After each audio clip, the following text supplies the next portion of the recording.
ആടുജീവിതം. ഈ ഒരു നോവൽ സിനിമയാവണമെന്ന് അറിഞ്ഞപ്പം മുതലുള്ള കാത്തിരിപ്പാണ്, ഒരുപാട് വർഷത്തെ കാത്തിരിപ്പാണ്. ഇത് ഒരുപാട് നാളുകൾക്ക് മുമ്പാണ് ഈ നോവൽ ഞാൻ വായിച്ചത്. സിനിമയാവണമെന്ന് അറിഞ്ഞപ്പോൾ കൊറോണ സമയത്ത് ഈ നോവൽ വീണ്ടും വായിച്ചു. ബെന്യാമിൻ്റെ ആടുജീവിതം ബ്ലസി സിനിമയാക്കി. ഇന്നലെ അത് തിയേറ്ററിൽ റിലീസായി. FDFS തന്നെ കണ്ടു. പൃഥ്വിരാജ്, അമല പോൾ, ഒരുപിടി മികച്ച താരങ്ങൾ അഭിനയിച്ചിട്ടുണ്ട്. ബ്ലസിയുടെ 16 വർഷത്തെ കഷ്ടപ്പാട്, പൃഥ്വിരാജിൻ്റെ കഷ്ടപ്പാട്, AR റഹ്മാൻ, റസൂൽ പൂക്കുട്ടി, അങ്ങനെ സിനിമയുടെ പിറകിലും മുന്നിലുമായിട്ട് കാണിന്നിരുന്ന ഒരുപാട് പേരുടെ എഫേർട്ട് ഇന്നലെ കാണാൻ പറ്റി. സിനിമയുടെ ഡ്യൂറേഷൻ വന്നിട്ട് 2 മണിക്കൂർ 53 മിനിറ്റായിരുന്നു. നോവൽ വായിച്ച ഏതൊരാൾക്കും അതിൻ്റെയൊക്കെ എത്രയോ മുകളിൽ ഇമ്പാക്റ്റ് തരുന്ന ഒരു സിനിമ.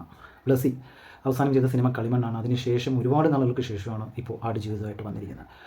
ബ്ലസി പറഞ്ഞ പോലെ അദ്ദേഹത്തിൻ്റെ ഒരു വിഷൻ, ആടുജീവിതം വായിച്ചിട്ട് പുള്ളിയുടെ ഒരു കാഴ്ചപ്പാട് സിനിമയിൽ അതിഭീകരമായിട്ട് അതിഭയങ്കരമായിട്ട് വർക്കൗട്ടായിട്ടുണ്ട്. പൃഥ്വിരാജ് എന്തോന്ന് അഭിനയമാണ് നജീബായിട്ട് ജീവിച്ച് കാണിച്ചിട്ടുണ്ട്. സിനിമ നിങ്ങൾ തിയേറ്ററിൽ തന്നെ കാണേണ്ട ഒന്നാണ്. വിഷ്വലി ആയാലും സിനിമ നമ്മുടെ മുമ്പിൽ തുറന്നു വയ്ക്കുന്ന ആ ഒരു ഇമോഷനായാലും.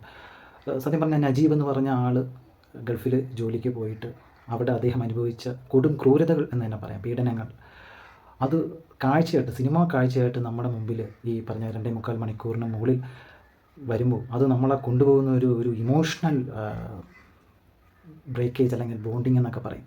സിനിമ തുടങ്ങുന്ന ആദ്യത്തെ സീൻ മുതൽ, നോവലിൽ നമ്മൾ വായിച്ച് തുടങ്ങുമ്പോൾ നമ്മളിങ്ങനെ നജീബും ഗൾഫിലെ ആ മണലാരണ്യവും ബാക്കി കഥാപാത്രങ്ങളൊക്കെ നമ്മൾ ആലോചിക്കുമല്ലോ നമ്മുടെ ഒരു ചിന്തയ്ക്ക്. പക്ഷേ ബ്ലസി ഈ സിനിമയിൽ നജീബിനെയും ഹക്കീമിനെയും ഇബ്രാഹിമിനെയും എല്ലാം കാണിച്ച് കഥ പറയുമ്പോൾ വായിച്ചതിനെക്കാട്ടും ഒക്കെ എന്തോ ഭയങ്കര പറഞ്ഞറിയിക്കാൻ പറ്റാത്ത ഫീലാണ്. ഇന്നലെ ഈ സിനിമ കണ്ട് തിയേറ്ററിന് വെളിയിൽ ഇറങ്ങിയപ്പം കുറേ പേര് അഭിപ്രായമൊക്കെ ചോദിച്ചിരുന്നു.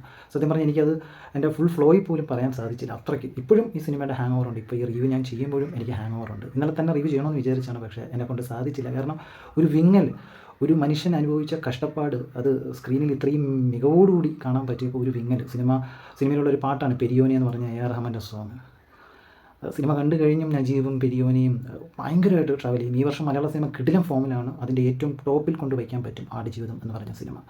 ബ്ലസി എന്ത് വിഷ്വൽ സെൻസ് ഉള്ള ആളാണ്. ആ ഒരു നമ്മുടെ പ്രേക്ഷകനെ ഇമോഷണലി ഭയങ്കരമായിട്ട് ഹുക്ക് ചെയ്ത് കൊണ്ടുപോകാൻ ബ്ലസിക്ക് കഴിവുണ്ട്. കാഴ്ച, തന്മാത്രയൊക്കെ സിനിമകൾ നമ്മൾ കണ്ടിട്ടുള്ളതാണ്. പക്ഷേ ഈ സിനിമയാണ് ബ്ലസിയുടെ ഇതുവരെയുള്ള ഫിലിമോഗ്രഫിയിൽ ബെസ്റ്റ് എന്ന് ഞാൻ പറയും. അത്രയ്ക്ക് മികച്ച രീതിയിൽ നോവലിന് ഒരു കുറവും സംഭവിക്കാത്ത, നോവലിനെ എത്രയും മുകളിൽ. ഇന്നലെ ബെന്യാമിൻ തന്നെ സിനിമ കണ്ടു കഴിഞ്ഞിട്ട് പറഞ്ഞു, ഞാൻ എഴുതി വെച്ച നജീബിൻ്റെ ജീവിതകഥയെക്കാട്ടും അല്ലെങ്കിൽ നോവലിലുള്ള ഫിക്ഷനെക്കാട്ടും റിയാലിറ്റിയും ഫിക്ഷനും ഒക്കെ ചേർത്ത ആ ആടുജീവിതത്തിനെക്കാട്ടും എത്രയും മുകളിൽ ബ്ലസി എടുത്തു വെച്ചിട്ടുണ്ട്. അത് ഞാൻ എനിക്കും പറയാനുള്ളത്. നോവൽ നമ്മൾ വായിച്ചതിനെക്കാട്ടും എത്രയോ മുകളിൽ എഫക്റ്റിൽ ബ്ലസി എടുത്തു വെച്ചിട്ടുണ്ട്. അത് ചുമ്മായല്ല, ടെക്നിക്കൽ സപ്പോർട്ട് മികച്ച രീതിയിൽ. ഇത്രയും വർഷം അവർ ഈ സിനിമയ്ക്ക് വേണ്ടി അവരുടെ ബ്ലഡും സ്വെറ്റും ഒക്കെ കൊടുത്തിട്ടുണ്ടെങ്കിൽ അതിന് മികച്ച രീതിയിലുള്ള ഒരു സിനിമ എന്നുള്ള രീതിയിൽ ഈ സിനിമ മലയാളികൾക്ക് അഭിമാനപൂർവ്വം പറയാം. മലയാള സിനിമ എന്ന് പറഞ്ഞ് ഇത് ഏത് ഇൻ്റർനാഷണൽ ഫിലിം ഫെസ്റ്റിവലിലോ എവിടെ വേണോ കൊണ്ടുപോയി കാണിക്കാം അവർക്ക്. അത്രയും മികച്ച രീതിയിൽ സിനിമ വന്നിട്ടുണ്ട്. സിനിമയുടെ തുടക്കം തന്നെ നജീബ് ഗൾഫിൽ വന്നിറങ്ങുന്ന മുതലാണ് സിനിമയിൽ കഥ പറഞ്ഞു പോയിരിക്കുന്നത്. അത് കഴിഞ്ഞ് ഇൻ്റർവെൽ വരെ ഒരു പോർഷൻ, ആ മസ്രയിൽ അദ്ദേഹം അനുഭവിച്ച കഷ്ടപ്പാടും, അത് ഇൻ്റർവെലിന് ശേഷം മസ്രയിൽ നിന്ന് അദ്ദേഹം എങ്ങനെ സർവൈവ് ചെയ്ത് അവിടെ നിന്ന് രക്ഷപ്പെട്ടു പോകും എന്നുള്ള കാര്യമൊക്കെയാണ് കാണിക്കുന്നത്.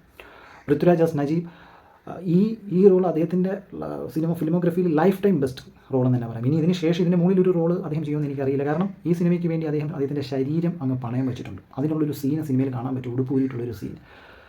നിങ്ങൾ തിയേറ്ററിൽ ഇരുന്ന് അയ്യോ എന്ന് വിളിച്ചു, അല്ലെങ്കിൽ നിങ്ങൾ ഒരേ സമയം നിങ്ങളുടെ കണ്ണിൽ നിന്ന് കണ്ണീരും വരും, രോമാഞ്ചം കാണിയും. അങ്ങനത്തെ ഒരു സീനാണ് നജീബായിട്ട് പൃഥ്വിരാജ് ആ ഒരു ട്രാൻസ്ഫോർമേഷൻ നടത്തിയിരിക്കുന്നത്. അതിൽ ഒരുപാട് സീനിൽ ആ ഒരു ഇമോഷൻസ് പൃഥ്വിരാജ് ക്യാരി ചെയ്തിരിക്കുന്നു. പൃഥ്വിരാജിൻ്റെ ഡയലോഗ്, ആ ആടുജീവിതമൊക്കെ ആയതിനു ശേഷം സെക്കൻഡ് ഹാഫിൽ പറയുന്നൊരു ഡയലോഗുണ്ട്. ഹക്കീം നജീബിനെ കാണുമ്പോഴുള്ള നജീബ് പറയുന്നൊരു ഡയലോഗ്, ശബ്ദം മാത്രമേ ഉള്ളൂ മോനെ, എന്നെ കണ്ടാൽ നിനക്ക് മനസ്സിലാവില്ല എന്നൊക്കെ പറഞ്ഞു. ഹക്കീമായിട്ട് അഭിനയിച്ച പയ്യനും ഗോകുൽ സൂപ്പർ അഭിനയമായിരുന്നു. അതിൽ ഒരു സീൻ, നമ്മൾ നോവൽ വായിച്ച ഒരു സീൻ അതേപടി സിനിമയിൽ എടുത്തു വെച്ചിട്ടുണ്ട്. ഹക്കീമിൻ്റെ ഒരു സംഭവം ജീവിതത്തിലുള്ള, അതൊക്കെ അതിമനോഹരമായിട്ട് ഹക്കീമായിട്ട് ഗോകുൽ പെർഫോം ചെയ്തിട്ടുണ്ട്. സൂപ്പറായിരുന്നു. അതുപോലെ ഇബ്രാഹിമിൻ്റെ റോള് അതും സൂപ്പറായിരുന്നു.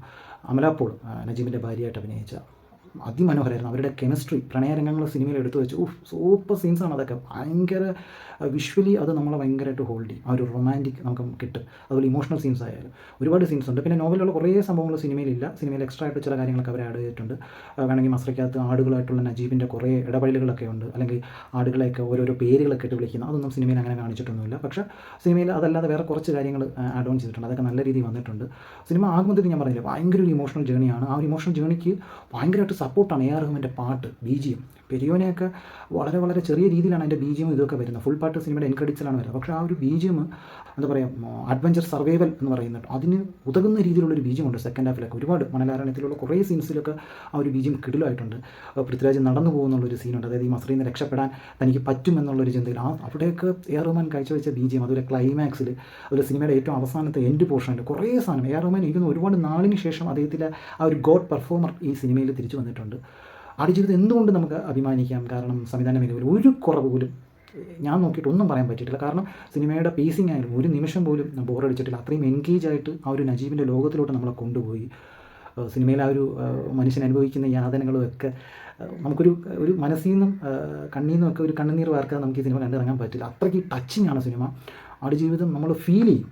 സിനിമയ്ക്ക് ഒരു മാജിക് ഉണ്ട്. ഒന്നുകിൽ നമ്മൾ എൻ്റർടൈൻ ചെയ്യിപ്പിക്കും, അല്ലെങ്കിൽ നമ്മൾ ആ സിനിമ ഫീൽ ചെയ്യിപ്പിക്കും. ഈ സിനിമ ഭയങ്കരമായിട്ട് ഫീൽ ചെയ്യിപ്പിച്ച് ആ ഒരു ബ്ലസ്സി ഇമോഷണൽ പടം എടുക്കാൻ മിടുക്കനാണ്. അതിൻ്റെ ഒരു മിടുക്ക് ഈ സിനിമയിൽ നമുക്ക് നല്ല രീതിയിൽ കാണാം. വെറുതെ അദ്ദേഹം എടുത്ത് വെച്ചിട്ടില്ല. വിഷ്വലി കൂടി അതിനൊരു ടെക്നിക്കലായിട്ട് മികച്ചൊരു സിനിമ അവർ നമുക്ക് സമ്മാനിച്ചിട്ടുണ്ട്. ആ ഒരു ലൊക്കേഷൻ ആയാലും സൗണ്ട് ഡിസൈൻ ആയാലും എല്ലാം. ക്യാമറ വർക്കൊക്കെ പറയേണ്ട ആവശ്യമില്ല.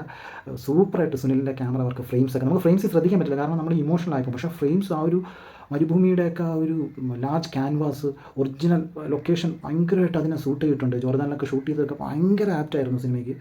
ഇവരെത്ര വർഷം കഷ്ടപ്പെട്ടു എന്ന് പറഞ്ഞാലും അതിൻ്റെയൊക്കെ റിസൾട്ട് പക്കയായിട്ട് സിനിമയിലുണ്ട്. അവരെത്ര കഷ്ടപ്പെട്ടോ അതിൻ്റെയൊക്കെ 10 ഇരട്ടിയുള്ള ഒരു ഔട്ട് സിനിമയിൽ അവർ കൊണ്ടുവന്നിട്ടുണ്ട്. അതുകൊണ്ട് ആടുജീവിതം ദ ഗോഡ് ലൈഫ് ഒരിക്കലും മിസ് ചെയ്യാതെ നിങ്ങളെ തിയേറ്ററിൽ കാണുക. ഇതിൻ്റെ കഥയും ബാക്കിയുള്ള ഒന്നും പറയേണ്ട ആവശ്യമില്ല. എനിക്കൊന്ന് ബഹുഭൂരിപക്ഷം വരുന്ന മലയാളികൾക്കും ഒരു വൈകാരികമായിട്ടുള്ളൊരു നോവലാണ് ആടുജീവിതം. അതുകൊണ്ട് തന്നെയാണ് ഈ സിനിമയ്ക്ക് ഇപ്പോൾ തിയേറ്ററിൽ അത്രയും തിരക്കും കാണുന്നത്.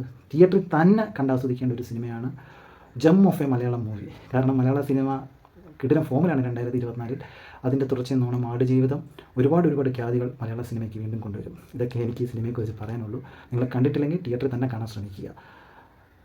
മറ്റൊരു വീഡിയോ ആയിട്ട് ശ്രീ കൂടി പിന്നീട് കാണാം.